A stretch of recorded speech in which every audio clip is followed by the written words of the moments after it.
Uşaqlar, hər birinizi salamlayıram. Bu günlərin biz sizinlə Rusiya, eyni zamanda böyük coğrafi kəşflər mövzusundan danışacağıq. Dedik, nə baş verdi? 13-cü əsrin 40-cı illərində Monqollar gəlib həmin bax bu Rus knyazlarını özünə tabe eləyir. Hətta deyirik ki, 14-cü əsrin əvvəllərində Moskva knyazlığı var idi ki, o yüksəliş dövrünü yaşayırdı. Hətta 1380-cı ildə Kulikova döyüşü baş verdi də, Qızıl Ordu sərkərdəsi var idi, Mamay xan. Deyirik ki, Mamay xanın qoşunu ağır məğlubiyyətə uğradılır Rus knyazlığı tərəfindən. Amma nəticədə 1382-ci ildə Toxtamış gəldi, deyirik Moskvanı tutdu, Moskvanı yandırdı və yenidən onlar asılı vəziyyətə saldı. Bu nə vaxta kimi davam edir? Terek döyüşünə qədər. 1395-ci ildə Terek döyüşü baş verdi. Deyirik, bir tərəfdə Teymurilər idi, bir tərəfdə Qızıl Ordu idi. Yəni Əmir Teymurlar Toxtamış arasında baş verdi ki, həmin döyüşdə Toxtamış məğlub olur, Qızıl Ordu dövlətinin şərq vilayətlərini itirir və parçalanmağa başlayır. Həmin vaxtı həmin knyazlıqlar, Rus knyazlıqları yenidən müstəqil olmağa başladılar və hətta deyirik ki, Qızıl Ordu xanlarından böyük knyaz titulunu almaqdan ötürü mübarizə aparırdılar bir-birləri ilə. 3-cü İvan haqqında danışaq. Bəli, 3-cü İvan 1462-1505-ci illərdə hakimiyyətdə oldu. Nə iş gördü? Deyirik, Rus knyazlarını götürdü, Moskva knyazlığı ətrafında birləşdirdi. Həmin vaxtı Qızıl Ordunun da keçmiş qüdrətini bərpa eləmək istəyir Əhməd xan var idi. 1480-cı ildə Moskva knyazlığı üzərinə hücum edir. Deyirik, orada məşhur Uqra görüşü baş verdi. Bəli, bunlar döyüşmək istəmirlər. Düz Əhməd xan ordusu çox olmağına baxmayaraq döyüşə girməkdən çəkilir və Uqra görüşü baş verir. Uqra görüşü nəticəsi nə oldu? Moskva knyazlığının Qızıl Ordudan vassal asılılığına tamamilə son qoyuldu. Eyni zamanda 16-cı əsrin əvvəllərində deyirik ki, artıq vahid Rusiya dövləti yaradıldı. Çünki nə oldu? Moskva knyazlığı ətrafında Rus knyazları var idi. Onlar birləşdirildi və 16-cı əsrin əvvəllərində oldu vahid Rusiya dövləti. 4-cü İvan Grozny haqqında danışsaq, 1533-dən 1584-cü ilə kimi hakimiyyətdə olubdu. Deyirik ki, ilk Rus çarı olmuşdu. Çünki 1547-ci ildə neylədi? Çar titulu qəbul eləməklə ilk Rus çarı oldu. Və dövləti gücləndirməkdən ötürü, eyni zamanda mərkəzləşdirilmiş hakimiyyət yaratmaqdan ötürü müəyyən tədbirlər gördü. Məsələn, mərkəzləşdirilmiş idarəetmə sistemini təşkil elədi, dövlət aparatını, idarəetmə sistemini təkmilləşdirdi, hərbidə işlər gördü. Neynədir məsələn? Hərbidə qayda qanun yaradır, ordu quruculuğunda yeniliklər tətbiq eləyir. Bundan başqa mərkəzi hakimiyyətə qarşı çıxan qüvvələrə divan tutdu. Boyar müxalifəti var idi ki, həmin boyar müxalifətini də ləğv elədi. Boyar müxalifəti yəni əyanların bir müxalifəti idi, buna qarşı olan bir proses idi. Boyar müxalifətini ləğv elədi, eyni zamanda rüşvətxorluğa qarşı deyir ki, sərt cəzalar tətbiq eləyirdi. Bundan başqa 4-cü İvan Grozny haqqında deyə bilərik ki, məsələn, çar məmurlarının əhalinin hesabına saxlanılması qaydasını 4-cü İvan Grozny ləğv eləmişdi. Daha sonra nə baş verdi? Deyirik, Moskva şirkəti var idi. İngilislərin burada olan şirkəti idi. Bu Rus tacirlərinin maraqlarına cavab vermədiyinə görə 4-cü İvan Grozny onları ölkədən qovmuşdu. Bundan başqa 4-cü İvan Grozny deyirik ki, əsasən fəal işğalçılıq siyasəti yürüdürdü. Neynəmək istəyirdi? Volqa-Xəzər ticarət yolunu ələ keçirmək istəyirdi. Deyirik, 16-cı əsrin ortalarında Qazan və Həştərxan xanlıqlarını tutdu. Qazanla da Həştərxan birlikdə Qızıl Ordunun parçalanması nəticəsində yaranmışdı. Hətta bu Qazan və Həştərxanın tutulması ilə Volqa-Xəzər ticarət yolu rusların əlinə keçdi. Amma Sibirin işğalı 4-cü İvan Grozny'ya düşmür. Onun varislərinin dövründə, yəni 1598-ci ildə Sibir xanlığı da işğal olundu. Və deyirik, bununla da birbaşa şərq ölkələri ilə ticarət əlaqələri qurmağa şərait yaranır Rusiya üçün. 1613-cü ildən də 1917-ci ilə qədər də Romanovlar sülaləsi olacaq ki, biz onu Rusiya mövzusunda danışanda Romanovlar sülaləsi haqqında daha geniş məlumat verəcəyik. İndi gəlin danışaq böyük coğrafi kəşflərdən. Ümumiyyətcə deyirik ki, 15-16-cı əsrdə Avropada yeni texniki yeniliklər baş verdi. Nə oldu? Əvvəllər aşağıdan fırladılan çaxlar idi. Onlar o qədər də effektli deyil idi. Ona görə yuxarıdan fırladılan çaxlar ixtira olundu. Deyirik, artıq yuxarıdan fırladılan çaxların hesabına nə baş verdi? Mədənlərdən daha çox filiz çıxarılırdı. Eyni zamanda metal əridilməsi artdı, metal emalı artdı, kağız istehsalına şərait yarandı. Yəni bu kimi şeylər gətirib məhsulun istehsalının artımına gətirib çıxartmışdı. Bundan başqa domna sobaları var idi ki, dolma sobalarının ixtirası neynədir? daha çox deyirik ki, çuğun əritdilər, daha çox dəmir, daha çox polad əldə elədilər. Eyni zamanda daş kömür istehsalı xeyli artdı. Bundan başqa yazmışıq ki, odlu silahların ixtirası. Bəli, yeni odlu silahlar ixtira olundu. Məsələn, deyirik 16-cı əsrdə ağır səhra toplarından istifadə olunurdu. Eyni zamanda əl silahları yaradıldı. Tapançalardı, ağır tüfəklərdi, muşketlər deyirik də, onlar hazırlanmağa başladı. Yaxşı, bu yeni silahların yaranması nəyə gətirib çıxartdı? Heç nə. Feodal cəngavərlər vardı. Onlar o süvari feodal cəngavərlər öz əhəmiyyətini itirdi və yerini odlu silahla silahlanmış muzlu orduya verdi. Və orta əsrlər dövründən yaradılmış o feodal qəsrləri vardı. Etibarlı sığınacaq olan o feodal qəsrlər. Onlar öz rolunu itirdi. Eyni zamanda dənizçilikdə də inkişaf baş verdi. Məsələn, deyir ki, kompas əldə edildi, yeni dəniz cihazları ixtira olundu. Hətta 15-ci əsrdə nə oldu? Karavelalar yaradıldı. Şəklini də qoymuşuq bura. Bu karavelaların digər gəmilərdən fərqi oydu ki, küləyin istiqaməti bunlara təsir göstərə bilmirdi. Əvvəllər bu karavella yelkənlər olmayanda külək istiqamətini dəyişirdi, gəminin başqa-başqa yerlərə gedib çıxırdılar. Amma artıq bu karavellaların kəşfi daha uzaq məsafələrə getməyə şərait yaratdı bunlardan. Yaxşı, gəlin coğrafi kəşflərdən danışaq ki, niyə baş verdi coğrafi kəşflər? Ümumiyyətcə, coğrafi kəşflərin iqtisadi və siyasi səbəbləri var idi. Nə idi bu? Dedik ki, 16-cı əsrin ortalarında Avropada qara ölüm epidemiyası yayılmışdı, vəba. Vəba gətdi, əhalinin 1/3-ni qırdı, iqtisadiyyatını da pis vəziyyətə qoydu. Həmin vaxt nə lazım idi? Bunlar istəyirdilər ki, o vəbanı sovuşdurandan sonra iqtisadiyyatını gücləndirsinlər, çoxlu qızıl gətsinlər, eyni zamanda əhalinin dediyək 1/3 qırılıbdı. Çoxlu işçi qüvvəsi gətsinlər. Həmin vaxtda da deyir siyasi səbəb də oydu ki, vəziyyət pis idi də. Konstantinopol türklərin əlində idi, Osmanlının əlində idi. Daha çox vergilər qoyurdu, o da sərf eləmirdi bunlara. Ona görə başlayıb yeni yer yollar axtarmaq istəyirdilər ki, Hindistana yeni yollar kəşf eləsinlər. Hindistandan da nə lazım idi bunlara? Əsasən ədviyyat. Ədviyyat üçün getmək istəyirdilər ora. Deyirik ki, ümumiyyətcə Avropada siyasi sərhədlərini müəyyənləşdirən ilk milli dövlət hara olmuşdu? Portuqaliya. Elə ona görə də ilk olaraq bu böyük coğrafi kəşflərə Portuqaliya başlamışdı.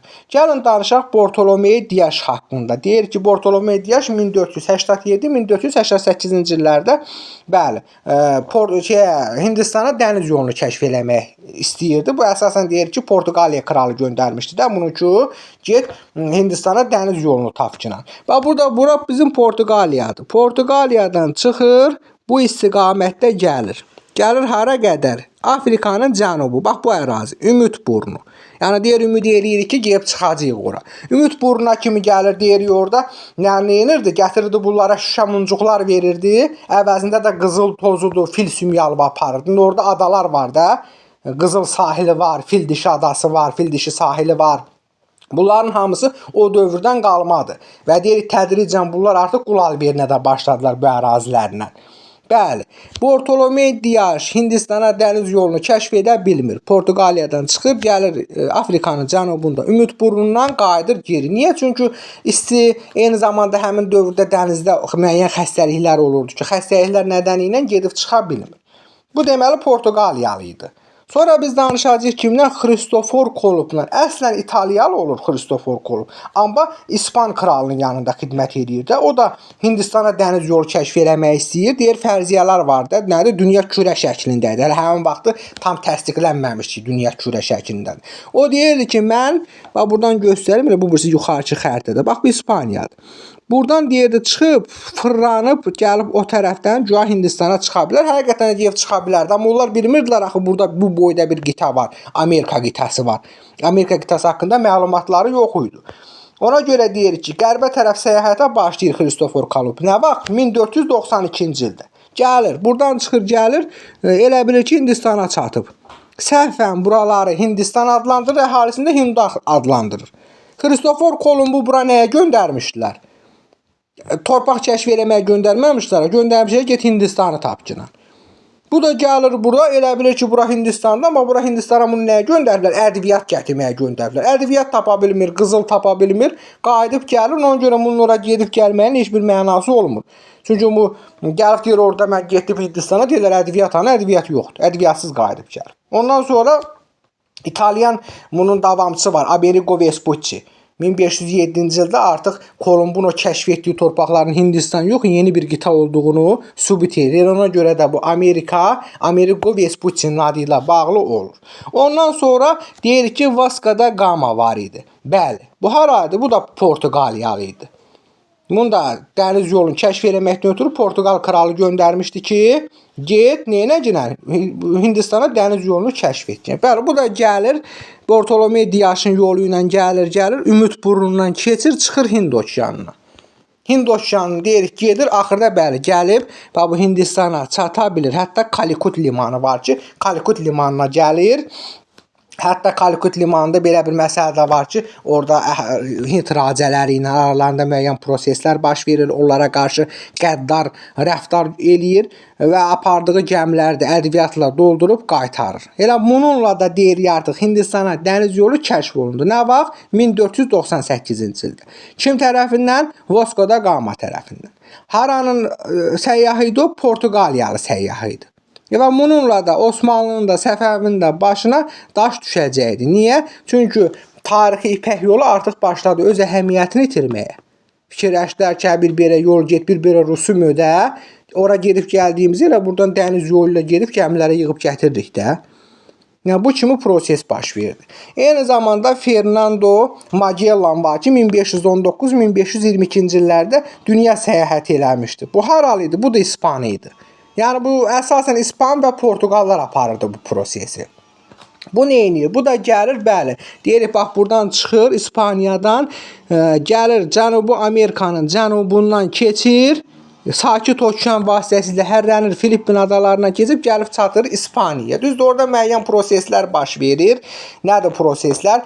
Məsələn, deyirik ki, Sakit Okeandan keçəndə heç bir 2 ay mı, 3 ay mı bilmirəm, bu müddət ərzində Sakit Okeanda heç bir qasırğa falan olmadığına görə oranı Sakit Okean adlandırır, amma əslində ora sakit deyil. Elə ən təlatümlü okean Sakit Okeandır. Və bu Cənubi Amerikanın cənubundan keçdiyi yeri də onun şərəfinə Magellan boğazı adlandırırlar. Düzdür ki, Magellan tamamlaya bilmir səyahətini. Onun çünki Filippin adalarında yerli əhali öldürür. Orada məcburi şəkildə xristianlığı yaymaq istəyirdi. O da xoşlarına gəlmir. Bəli, 1522-ci ildə o ekspedisiyası, onun da apardığı ekspedisiyanın üzvləri 1522-ci ildə tamamlayırlar. Fernando Magellan ilk dünya səyahəti bizə nəyə sübut elədi? Yəni sübut elədi ki, yer kürə formasındadır və eyni zamanda okeanların hamısı bir-birindən əlaqəlidir. Yaxşı, coğrafi kəşflərin nəticəsi yazmışıq. İqtisadi və siyasi nəticəsi. Gəlin görək, coğrafi kəşflərin iqtisadi nəticəsi nə oldu? Deyirik, yeni qitələr kəşf olundu. Hara? Məsələn, Avstraliya, işarəliyirəm. Eyni zamanda Amerika. Yeni qitələr kəşf olundu. Eyni zamanda ticarət yolları deyirik, dənizlərdən okeanlara keçdi. Əvvəlcə haradaydı ticarət? Aralıq dənizində. Artıq dənizlərdən okeanlara keçdi. Və Aralıq dənizində Atoniyadan Venesiya, Genuya nə oldu? Ticarətdən geridə qaldı. Çünki dedik axı, daha doğrusu səlib yürüşlər nəticəsində ticarət kimlərlə keçmişdi? Bizansın, ərəblərin əlindən çıxıb keçmişdi Genuya, eyni zamanda Venesiyanın əlinə. Amma artıq böyük coğrafi kəşflər nəticəsində bunlar da ticarətdən geri qaldı. Kimlərin əlinə keçdi dünya ticarəti? Niderlandın, İngiltərənin, Hollandiyanın, Portuqaliyanın, İspaniyanın, yəni okean sahillərində olan şəhərlərin əlinə keçdi dünya ticarəti. Və dünya ticarəti yarandı. Yaxşı, siyasi nəticəsi nə olur böyük coğrafi kəşflərin? Deyirik ki, müstəmləkə işğallarına şərait yarandı. Yəni, məsəl üçün, Avropa deməyək, Afrikada, Asiyada yeni müstəmləkələr yarandı. Bu kimi proseslər baş verdi. Müstəmləkə işğalları yazmışıq. Məsələn, gəlin görək, Portuqaliya müstəmləkələri haraydı, İspaniyanın müstəmləkələri haraydı. Ümumiyyətcə deyirik ki, bu Portuqaliyalılar çox gedib çıxmışlar. Düz Çinə qədər, Yaponiyaya qədər gedib çıxmışlar. Yəni, bax, bu ərazilərə qədər gəlib çıxmışlar. Amma Portuqaliyanın həmi ərazisi azdır. Həm əhalisi azdır, həm də hərbi gücü az idi. Düzdür, o qədər də az deyil idi, amma da bir qədər ərazini əldə saxlamaq çətin prosesi idi axı. Ona görə də çox ərazi ələ keçirə bilmirdi. Amma İspaniyanın ərazisi də, əhalisi də, hərbi gücü də Portuqaliyaya nisbətən çox idi. Ona görə deyirik ki, Braziliyadan başqa bütün Cənubi Amerika kimlərin idi? Müstəmləkəsində idi? İspaniyanın, yəni Meksika, Peru Mərkəzi Amerika ölkələri. İspaniyanın əlindədir. Eyni zamanda Kubadır, Karib adalarıdır. Bunların hamısı İspaniyanın müstəmləkələri idi. Bəs yaxşı, Portuqaliyanın müstəmləkələri haraydı? Deyir ki, Cənubi Amerikada yalnız Braziliya. Eyni zamanda Ərəbistan və Hindistan sahilləri. Yəni, bax bu ərazilər. İşarəliyirəm. Hindistan və Ərəbistan sahilləri. Bundan başqa Hind-Okean sahilləri, Zond, Molluk adaları var. Deyək, bax bu Cənub-Şərqi Asiya ölkələri. Dəqiqə. Aha, bax bu ərazilər. Bu əraziləri onun müstəmləkələri idi. Aha. Əlavə burada məncə bir şey qalmadı deyiləsi.